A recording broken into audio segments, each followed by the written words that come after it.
This is, gosh, obviously no makeup Sunday.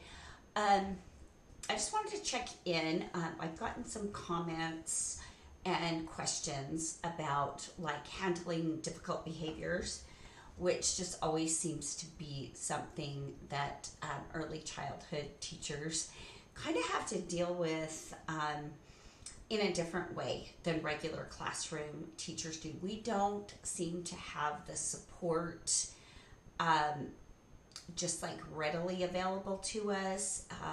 The aides, the floaters, the manpower that we need for our special population. So I had a comment today that I really liked. It was from a first year teacher, and she was talking about like a child that has a difficult time sitting in his seat and doing his work. And I don't really like seat work at all for little kids, but you guys, sometimes the kids have to be sitting in a chair doing stuff. I know that when I do an art project, I have trays out. They come sit at a chair in front of a tray. They do the art project with me. I give them the guidance as to how to do it a little bit. It's mostly their work. When we're playing a game, sometimes it's a game when we're sitting down. Um, but I also know that some kids have a really, really difficult time sitting down. So I kind of told that teacher that, I don't like to work sitting down, which is probably why I'm a preschool teacher. I mean, my day is so mixed. Sometimes I sit, sometimes I stand, sometimes I'm running around. I mean, I'm jumping, I'm singing, I'm doing stuff with the kids. I'm super busy and super active. I don't think I was built for any kind of desk job. I think I'd probably lose my mind because I think I've got a little ADHD. So, I know how I feel as an adult with 58 years worth of tools of how to handle myself and lots of practice and learning, and I have a really difficult time. So one of the things that I told this new teacher was something that I try so hard to do myself, which is turn myself into a 3 to 5 year old and see what's going on through the eyes of a 3 to 5 year old. And that can be kind of tricky because we're not 3 to 5 year olds anymore, but we're around them enough that we should be able to have some kind of inkling, like, what is this activity like for my 4 year old brain that can't handle sitting in a chair? How can you as the teacher make that different? And I did a little in the car rant about this the other day about, finding different ways to get the kids up and moving. Maybe you've done the same kind of activity many times, which I do. I repeat activities. The pictures and stuff will change because of different themes and times of the year. But we repeat these activities and we watch the kids become more successful at them and feel more successful at them and ready for more challenges and for us to take it up a notch, right? So, and it's also a great way to informally assess children too.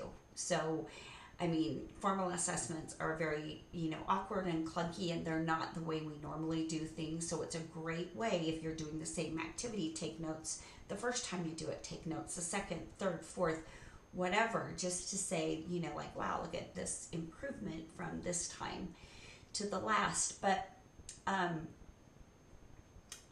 really want you to become that 3 to 5 year old, and as best as you can with every activity you're about to do, because you might fall flat on your face, right? Because you think, I've got this great activity, this is how we're going to do it, and oh my gosh, what breaks loose, and you lose the kids, you lose their interest. It happens, it happens to the very best of us.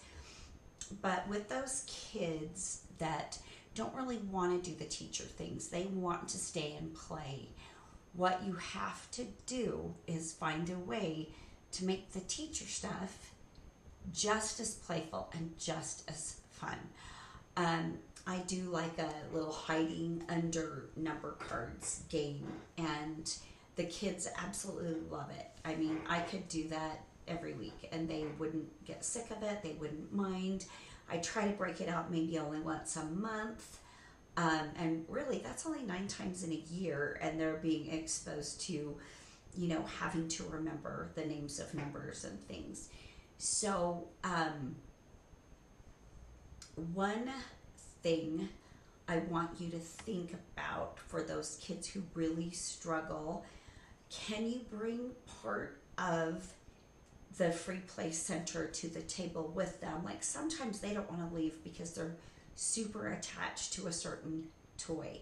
And I'm usually pretty, nope, those toys have to stay, but you do have those kids where you want them to do this small group activity. You want to have some, more like one-on-one time with them, and you want to see where they are with their counting or their letter recognition or something like that, or their fine motor skills.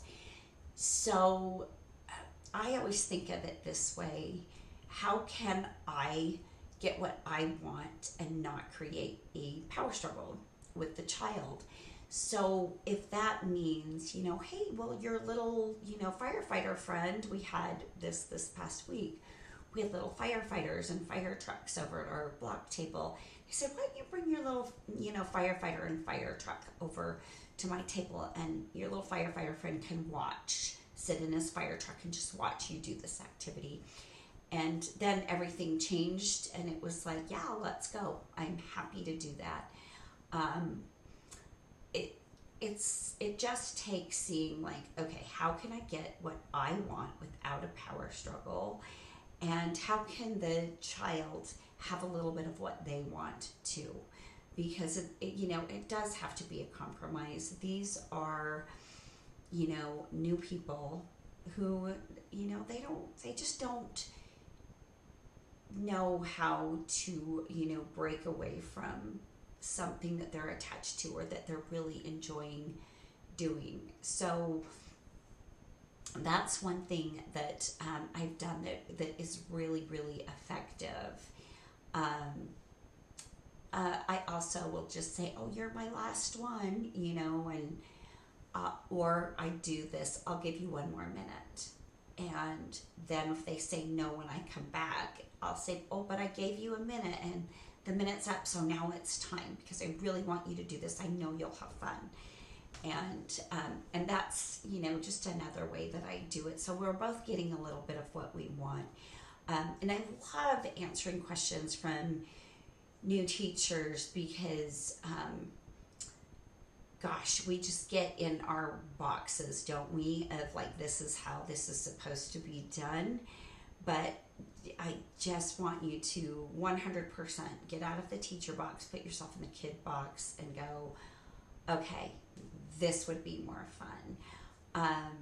One thing that I've also done with like learning letter formation is I have things that they can like slip into sheet protectors and use a dry erase marker and whatever. But I can also hang the sheet protectors on the wall, give them their dry erase marker, and have them trace it standing up. And I know, and you can do that with letters, numbers, whatever, and I know that sounds crazy, but they're actually going to be working some great muscles through their shoulders, as well as their fine motor skills that are going to really help them. So you're going to be getting some gross motor and some fine motor there. And also they just think it's fun because it's different.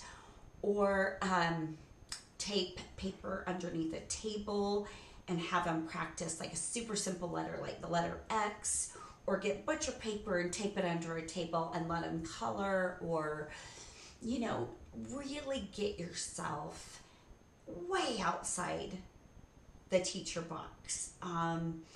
And, a kid is always told don't write on the wall. So if I'm hanging up those little Tracy pouches, the little sleeves, and I'm hanging them up on a wall and having them trace letters that way. It's like, this is so cool. I'm always telling him to get out from under the table, but if I have paper under there and I'm like, let's make a sticker picture or let's practice this letter, they're under a table with their buddies writing a letter, and they are working those shoulder muscles, and they're still getting their fine motor skills plus their letter recognition. Oh my gosh. But it's almost like it's not tricking them into doing an activity, it's finding a way for the activity to be something they want to do, right?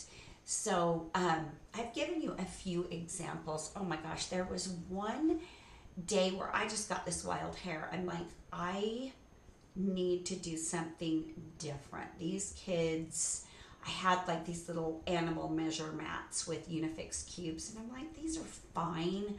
But again, they're in a chair, they're linking Unifix cubes together. We had gone most of the year, I think this was like in March or April, we had gone most of the year with doing some activities where we're measuring with Unifix cubes. So I thought, I want to do something different.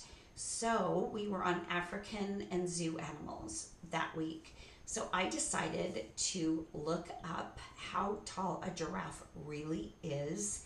And you guys, I drew a life-size giraffe and I taped it to the floor. I still have it. All of the teachers downstairs, I came up with it at lunch, and I'm like, this is what I'm gonna do. And I drew this life-size giraffe, and they helped me color in all the spots and stuff and get it all taped down to the floor. And we measured a giraffe that way. This is how tall a giraffe really is. I let the kids lay down on the floor with their feet lined up to where, the giraffe's hooves were. And I would take a picture and I'd go, look how much bigger a giraffe is than you.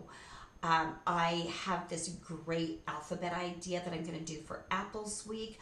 I've got these little, lowercase apples that you can find the apple tree and stick them on. Well, I'm going to make 3 apple trees, as tall as like the kids are, a little taller than the kids, so they have to reach. And I'm going to put fuzzy Velcro on one side. I'm going to write the uppercase letters and a little circle. And the kids are going to have to take the apple with the matching lowercase apple and Velcro it to the apple tree. So we're going to create these apple trees. But that's another thing that you can do. If your school has those rolls of that, like bulletin board paper or butcher paper or whatever, get big. Think big. Kids want to do things that are big or bigger than them or the size of them or whatever. I have measuring like whales and dolphins, and I have the head on one end with a little, like on a little card, and the tail on the other, and I punch little holes and tie a piece of yarn so that the entire thing is really as big as a beluga whale. And orca. I have one other one, I can't remember what it was. Maybe it's a humpback whale, and then I have blue whale. And you guys, we have to go outside to do these because the blue whale is so big. I do the same thing with dinosaurs.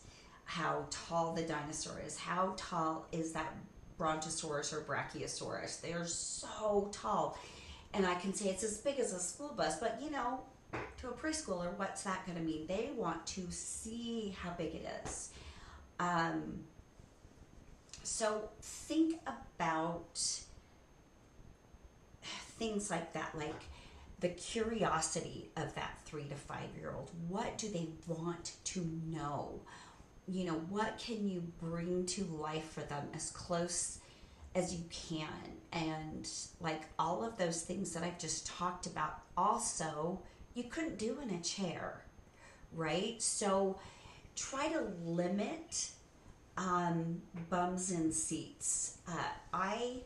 I know, like most art projects, unless I'm doing it on an easel, like for easel painting, um, are, bum in chair. So some you're not going to get out of it, and that's fine because you want to have a variety. But I also want you to think about activities that you already do on the regular and think, okay, the next time I do this activity, how can I do it differently? How can I make it bigger? How can I make it more active? How can I make it connect more with the world of a child instead of my little adult brain looking at this activity thinking, oh, this will be great because we are, reaching our counting and cardinality standards. We've got like 5 standards we're hitting in this one activity.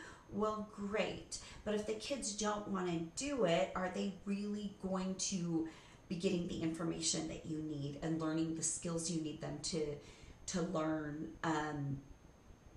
And I hope you guys can see how passionate I am about this, because I think this is really, really important.